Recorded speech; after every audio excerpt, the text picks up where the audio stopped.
Welcome to the Natural Health Podcast, where we bring awareness of sustainable health in the business hustle space.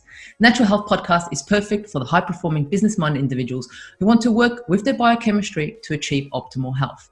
It's Friday, which means it's time for friends sharing facts about health, business, and overall success.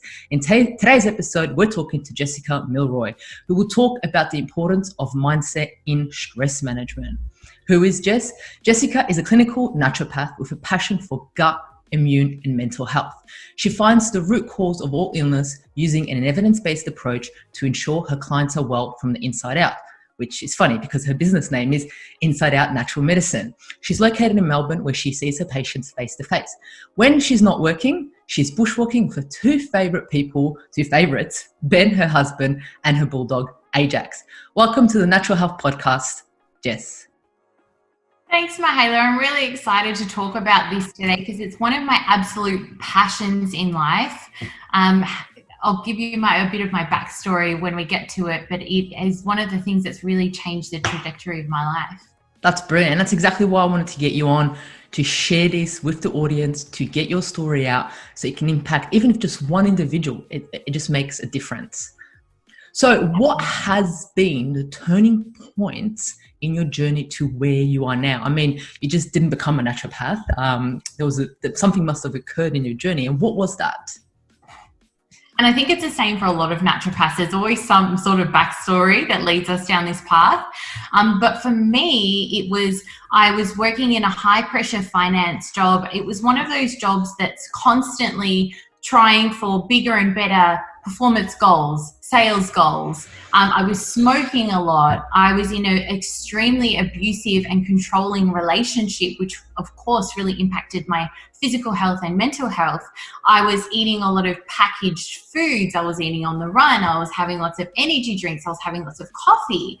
And I was just kind of scraping through. I think because I was, in my early 20s, my body was just kind of coping with what I was doing to it for a really long time until I met who is my now husband, and we decided to go on a trip around the world for 6 months. And whilst I was over there, I became extremely ill and I ended up with pneumonia for 18 months. I had a really horrendous infection in my lungs that was so bad that spilled out into my bloodstream, and I had full body sepsis for months. I was in my early 20s. I couldn't work. I had chronic fatigue. I had to quit my job. Couldn't see my friends. Couldn't see a lot of my family. I was nearly bedridden. I could get up for maybe 2 hours a day. When I got my bloods done from my doctor, it literally took them 18 months to find out what was wrong with me. So within that time, my white blood cell count, which is our immune fighting cells, was basically non-existent. I had terrible iron deficiency. I had a whole range of things that were happening with me. I had spinal injuries. I had just everything that you could think of in the body systems was going wrong. And I thought, I have to try something different. I was so desperate. I'd been to all these doctors. They just kept referring me to psychologists, saying it's in your head. You need anxiety pills. You need Valium. You need this. You need that. And I just thought, you know what, I'm going to try a naturopath. Last straw, went to a naturopath, and within a month, my white blood cell count was up by 50%. Wow. My anxiety was greatly reduced. My energy was starting to improve. And I thought, you know what, there's something really in this. And that I never looked back from there and decided to do something that I was really passionate about. I knew what it did for me, and I wanted to help other people with it too. Wow, that's an absolutely crazy story. I mean, I thought it sounded crazy moving from finance to naturopathy, and then yet alone it was meant to be the trip of a lifetime, and then you got sick, and taking 18 months to figure out what is wrong. I mean, there's so many individuals that go through that. Do you see individuals go through that usually?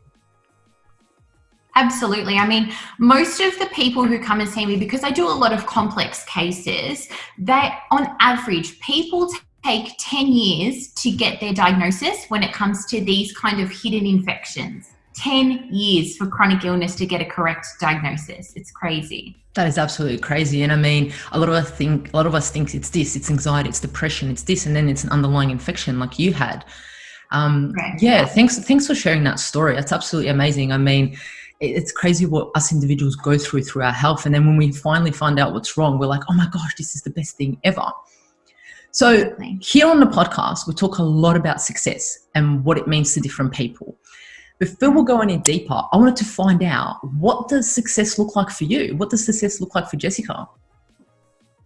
I really took a step back and I thought about this, and success for me is really just about happiness and balance. I think that for you to feel like you're truly successful, it doesn't matter if you've got all the money in the world. It doesn't matter if you're surrounded by all the objects that you've ever wanted. If they don't make you happy, then you're not successful. So it's really about, for me, it was about finding what made me happy, which ended up being naturopathy, but also making sure that I had that balance so that I wasn't working too many hours, that I was neglecting other parts of my life, like my own health and my connections with my friends and family. So it really is happiness and balance is success for me. Do you think it's hard to find that balance? Like you said, you know, even though you're a naturopath and you absolutely love what you do and it's your passion, but do you think sometimes it's hard to balance your health and your naturopathy business? Oh, 100%. I mean, this is a work in progress. I'm still learning because I'm so passionate about all of this. I find a lot of times, I get excited about things and then I'll put extra hours in. I'll keep researching and then I want to bring on new patients so that I can help more people, but then I'll feel myself burning out. So that was more towards when I first started practicing. So now I've really found ways and means of balancing my work and my home life that have really been really helpful. And I mean, you'll get this client and then they'll come up with, you're like, oh, I've got this, and it links to that. And it's like 2 a.m. It's like, oh, I should go to sleep. Exactly. That's right. You can go down a rabbit hole with health because everything links to everything else. It's totally true. On that note, in regards to, stress, in regards to balancing, let's get into the topic. Let's get into the importance of mindset in stress management. So you've spoken a little bit about balancing your life, balancing your stresses in your life. So let's just get into it. Let's talk about stress. What is stress? So when people think about stress, a lot of times they just think about stressful events. So, really stressful events at work, maybe a car accident, maybe a breakup. They think about that as stress. But in today's modern age, we have so many different stresses. And our body, we still have an ancient brain that is functioning as if it were in the Paleolithic times when our stresses were running away from animals that were going to attack us. These little stresses that happen to us throughout the day, our brains are still responding to in the same way. So a few of the big stresses that affect us the most every day that we probably don't think about enough is, number one, is nutritional stress. So this, especially when it comes to things like blood sugar imbalance, what happens? So we have a stress hormone called cortisol and adrenaline, which we would have felt when we're stressed, we get that kind of adrenaline rush. And cortisol is that feeling that, just for example, if you've had a really strong coffee and you get that buzz, the jittery kind of feeling, that is the cortisol and the adrenaline kicking in, right? So when we have blood sugar imbalance, when the blood sugar goes down, then our adrenal glands have to use those stress hormones like cortisol and like adrenaline to peak our energy levels back up. So if we're constantly eating things on the run or we want that quick sugar hit, it's like, for example, if we thought of our energy levels as a fire, it's like putting tissue paper on the fire. It keeps burning out, keeps burning out, keeps burning out. We need to make sure that we're having things that are going to prolong the fire. So like complex carbohydrates, like proteins, like fats, to keep that fire nice and running, in terms of the types of carbohydrates that will spike the blood sugar quickly and then drop it just as quickly, it would be things like sugars in our coffee. It'd be things like breads and pastas and chocolate.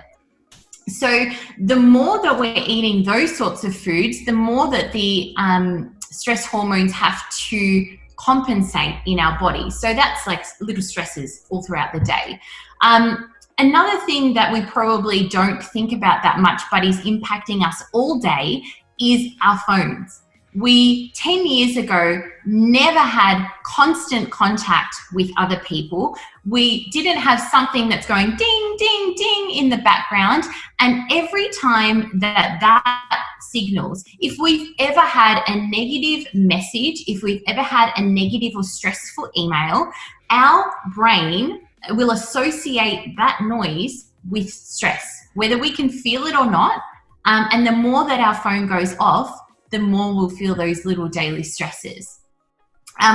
Some other things that we would have to deal with a lot in the modern world is toxic stresses.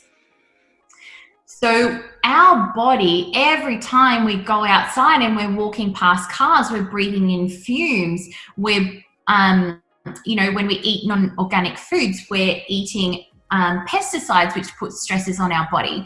So there are so many things in our body that will cause stress hormones to be activated. So they're just some of the daily ones, and that's not including those other things that we will think of, like stressful events. At the moment, we're going through the COVID-19 crisis. There is widespread stress. So it's just lots of little bits of stress that we encounter every day. Yeah, that's absolutely crazy, because a lot of us would think of stress like a to-do list and not completing it. A lot of us would think of stress not completing a few projects on time, not doing this, that, family stress. But taking like what you said and talking about food as stress, chemicals as stress, that is mind-blowing. And the thing is, and that is exactly what stress is. You're on point there. Absolutely love it how you went into detail there. So now the thing is what do we do? Like, now that we have these stresses, we eat pasta, we go outside, we inhale the fumes of the cars. But what do you think is the main thing to reduce these stresses? So I think that, the obvious ones are doing things like detoxification and making sure that we're eating as organic and clean as we can and hydrating and those sort of obvious things. But I think the most important thing is having a health mindset and having a positive mindset, because if you are thinking about, just as an example, if you were at work and you were really stressed, and you thought, I've only got 10 minutes to eat, I'm not going to eat. Or I've only got 10 minutes to eat, I'm just going to have some quick chocolate and then I'm going to keep going with my day, right? That's that negative mindset, which is going to drive you towards the bad patterns of eating. But if you had a different mindset with the same circumstances, same amount of time, but thought, I have 10 minutes, I'm actually going to just grab something healthy, I'm going to sit outside in the sun for 10 minutes, eat it peacefully, then you're going to feel so much calmer.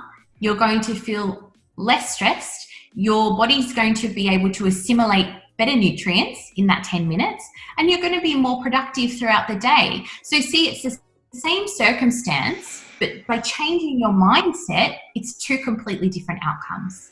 Yeah, like you said, like just thinking about it as you were talking, it's exactly the same experience. You're going to eat your lunch and you only have so-called 10 minutes. That is crazy, because it's exactly the same experience, but the thing that changes it is your mindset. And like you said, because of it, we get more nutrients out of it, but we're eating the same food, the same person, but we're going to get more nutrients. That just blows my mind. And that's how important mindset is in that. So is there any technique in regards to mindset that you think we should be doing more of? Yeah, absolutely. So there's two really important things that I want to mention here. So there's a technique that really changes your mindset for the long term. So this is a gratitude practice that me and my husband do every night together, but you could do it by yourself as well. And Ajax too. Ajax too gets involved. But if you really want to change your mindset and automatically have your brain go to more of a positive space, then by doing like a daily gratitude practice, then your brain actually gets rewired to see the positive in situations. So every night we will say to each other, what are the 3 best things that happened to you today? And we share that. And what that does is that trains our brain to look back on the day and look for the positives rather than the negatives. And it takes 30 days from a physiological point of view. When we're talking about neuroplasticity and the way that the brain is able to rewire itself, it takes 30 days to really solidify a new neural pathway. So if you did that for 30 days, you will start to literally change your physiology, which then changes your mindset. So that's one tool that I find really, really useful in the long term. But if you're in a stressful situation and you need some sort of tool to calm down, then I don't think that there's anything as valuable as knowing how to breathe properly. Because what that does is there's 2 parts of the nervous system. There's the sympathetic nervous system, which is our fight or flight or our stress response nervous system. And then there's the parasympathetic, which is our rest and digest nervous system. So we really want to activate this rest and digest nervous system just to calm everything down. And by breathing from the bottom of our lungs, so by extending and breathing into our stomach and the lower part of our ribs, deep breaths, then holding the breath and breathing out, we're actually activating that part of the nervous system and calming down the brain. So I think that that's a really important thing to remember, because a lot of people, when they're stressed, they hold their breath or they're shallow breathing from this part of their chest. So breathing, it's so important. 100%. And for you guys to let you know, we actually did some breathing exercises before this podcast together, just to get us in that parasympathetic system to get ready to record this. Because, you know, it is stressful podcasting and getting ourselves out there, putting ourselves out there. But yeah, look, if everyone all of a sudden starts talking to their partner, mentioning 3 things at night, what they did good, we'll know that they listened to your podcast. Exactly. But I think it's absolutely great. So 3 things to change your neural pathway, positive things to mention, and then the breathing. That is absolutely amazing. So in regards to that, so what has been the most stressful experience that you would say in your life till now, and what would you do to overcome it? So, I mean, there's been a lot of stressful things, but in terms of bringing it back to what we're talking about and mindset, there's one that really sticks out, and that was when I first became a naturopath. I qualified, and within 3 days I had organized my own business, had people who wanted to come and see me, had spent thousands, and I mean thousands of dollars on setting up a dispensary and renting out a space and setting up the clinic and doing all of these things. And because there had been such a wait to see me, because people knew that I was qualifying, I didn't really look at advertising my business. I didn't really look at expanding my business or doing any PR, anything. So when I'd seen those people and I'd helped those people and they didn't need to see me anymore, I didn't have anyone. And I thought, oh my gosh, I've done all of this work. I've studied for years. I've put thousands of dollars into this business, and I can't practice. What am I meant to do? So this is one of these points where I could have had a negative mindset or I could have had a positive mindset.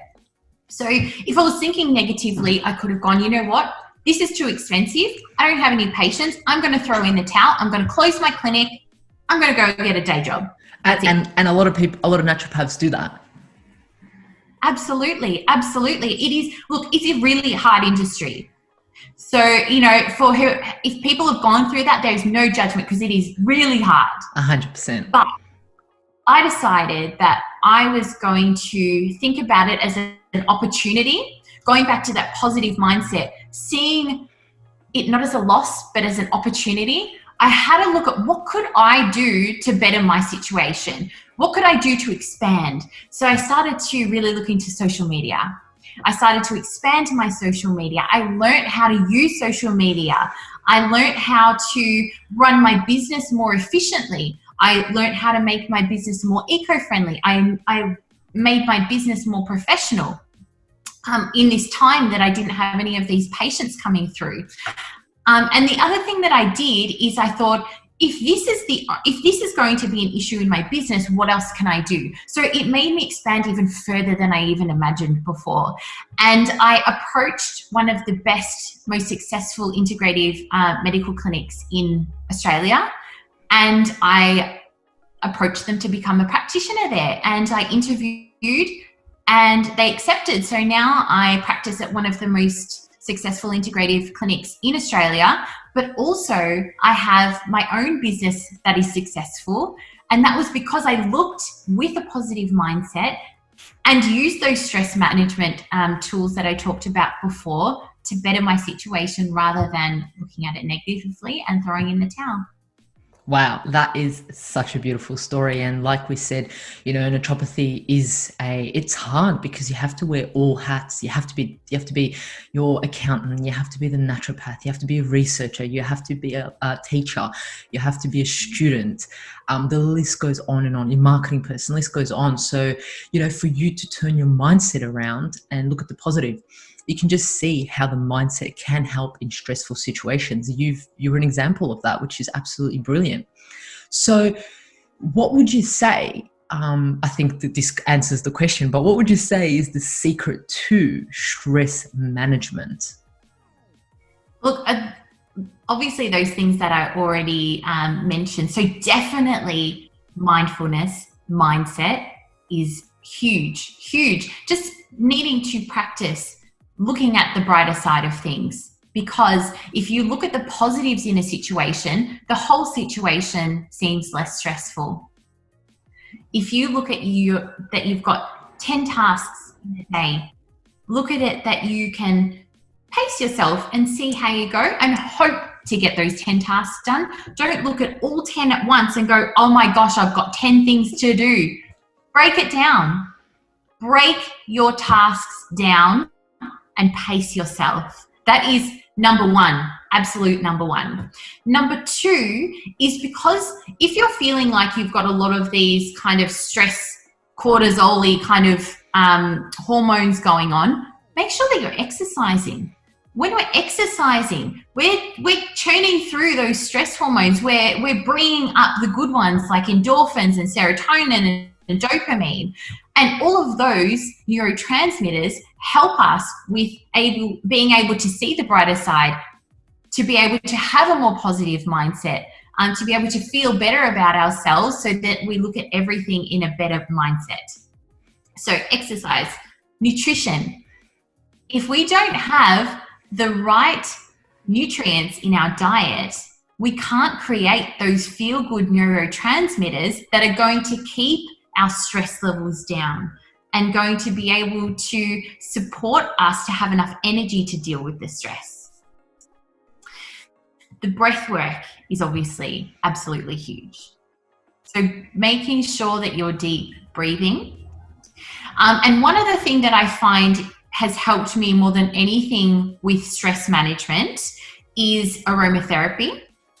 And the reason for that is our emotional part of our brain is called the limbic system. That's where we hold our emotional memories, okay? And what aromatherapy and what essential oils can do is they can actually tap straight into that part of our brain. So just for example, I had my frankincense with me before, okay? It's a calming oil because I haven't done a podcast before, so I was a little bit nervous. So what I did is I put a drop on my hand, and because through the nose is the quickest way to the brain. So what I do is when I'm feeling calm, I create what's called an aromatic anchor. So when I'm in bed relaxing, when I'm meditating, when I'm sitting on the couch and feeling relaxed, I will get a particular oil of my choice. In my case, I've used frankincense. And what that does is, if you smell that every time that you're in that relaxed state, if you carry that with you, if you get into a stressful situation and you really need something to calm down with, if you smell that, your brain will automatically take you back to that place of relaxation. Have you guys ever maybe had that experience where you'll be walking through somewhere and you'll smell something and go, oh, that reminds me of blah, blah, blah. That's aromatic anchors.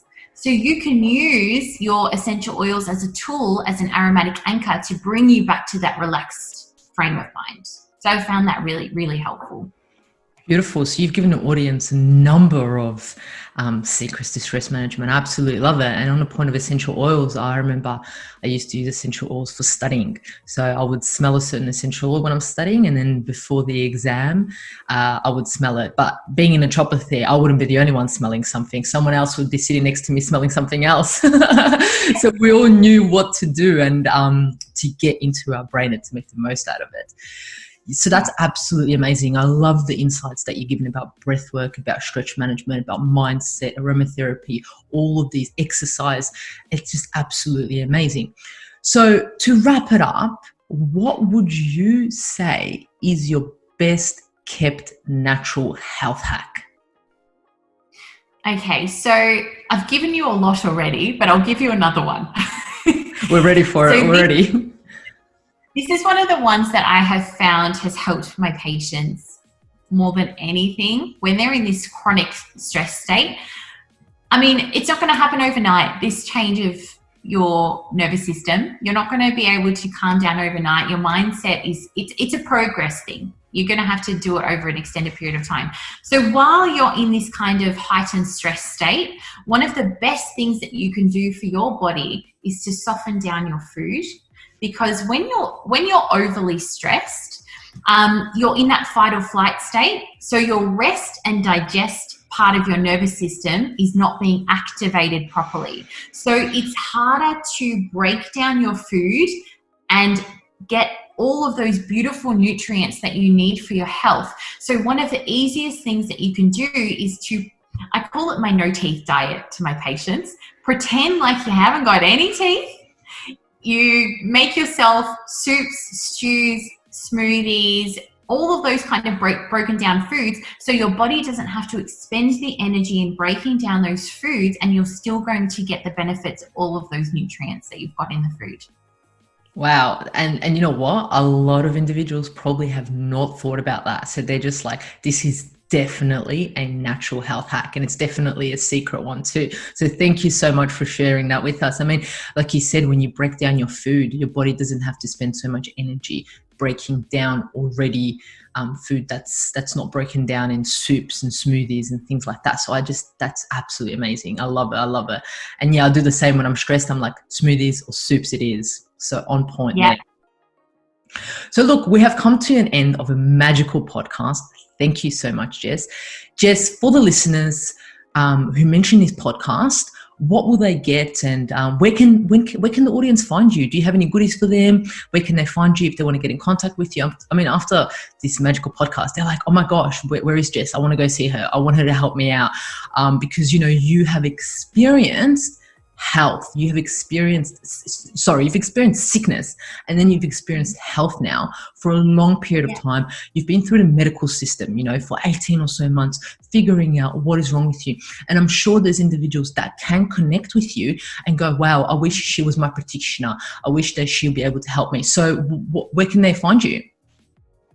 So I practice in 2 clinics. So my predominant clinic is in Fitzroy North at Elk Wellbeing. I also practice at the National Institute of Integrative Medicine in Melbourne. But if you wanted to get in contact with me, I am on Instagram at Inside Out Natural Medicine. I'm also on Facebook under the same name, or you can go to my website, which is insideoutnatmed.com.au. And I'd be happy to help anyone. And for the listeners who are listening and mention this podcast, I have a stress blend tea that for any new patient patients who want to come and see me, I'll be gifting that to you. Wow, that's amazing. That's awesome. Stress-less tea. I love it. Beautiful. Well, thank you for joining us at the Natural Health Podcast. And remember, the missing link between failure and success is your health.